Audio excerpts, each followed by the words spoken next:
आता बघूयात मुंबई आणि उपनगरातल्या टॉप 9 घडामोडी।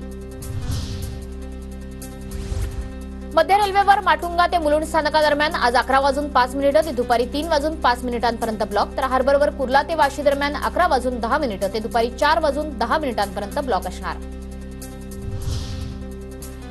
गणेशोत्सवाच्या पार्श्वभूमीवर बृहन्मुंबई सार्वजनिक गणेशोत्सवाकडून समितीकडून तयारी सुरू। सर्व सार्वजनिक गणेशोत्सव मंडळांची 22 जूनला बैठक होणार।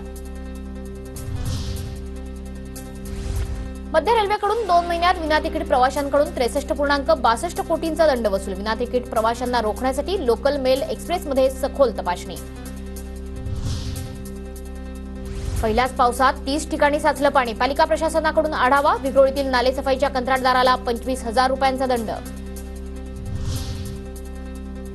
बीडीडी चाळ पुनर्विकास प्रकल्पातील जुन्या चाळींमधील भाडेकरूंना 11 महिन्यांचं भाडं म्हाडा एकत्रित देणार, तर वरळी बीडीडीची लॉटरी आठवड्याभरात निघणार। मुंबई विद्यापीठातर्फे राष्ट्रीय धोरणाचा प्रसार करण्यासाठी विशेष कार्यशाळा। आदिवासी बहुल भागात 2 दिवसीय कार्यशाळा, विद्यार्थी, शिक्षक आणि शासकीय अधिकाऱ्यांचाही सहभाग। ठाणे महापालिका क्षेत्रातील अतिधोकादायक इमारतींचा पाणी पुरवठा, वीज पुरवठा खंडित।